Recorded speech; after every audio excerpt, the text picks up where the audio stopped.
খুবই খুশির এবং আনন্দদায়ক একটা খবর যে এইমাত্র জানলাম বা এইমাত্র খবর পাইলাম যে ট্রাই নেশন সিরিজ চলের সাউথ আফ্রিকা, জিম্বাবুয়ে এবং বাংলাদেশের মধ্যকার ট্রাই নেশন সিরিজে ফাইনাল ম্যাচও সাউথ আফ্রিকার হারাইয়া বাংলাদেশ চ্যাম্পিয়ন হয়েছে।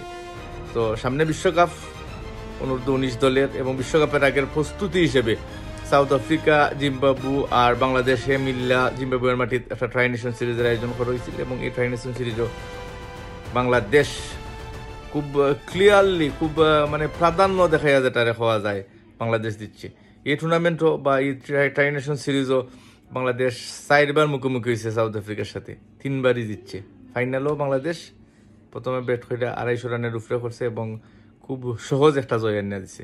ধন্যবাদ বাংলাদেশ ক্রিকেট দলটা। এবং এই দলটা কিন্তু খুবই খুবই মানে বালা খেলার এবং এই দল থেকে 7-8 জন প্লেয়ার মিনিমাম কমপক্ষে 7-8 জন প্লেয়ার জাতীয় দলও খেলবো, যেটা 2020 যে চ্যাম্পিয়ন হয়েছিল বাংলাদেশ ক্রিকেটের আন্ডার-19 দল, তারা ম্যাক্সিমাম কিন্তু আমরা দেখলাম যে খেলের বর্তমানে জাতীয় দল এবং পাইপলাইনটা খুব শক্ত হইব এবং এখান থেকে 4-5 জন প্লেয়ার অবধারিতভাবে আমার মনে হয় 4-5 জন নয় 6-7 জন অবশ্যই অবশ্যই অবশ্যই খেলবো বাংলাদেশ জাতীয় দল।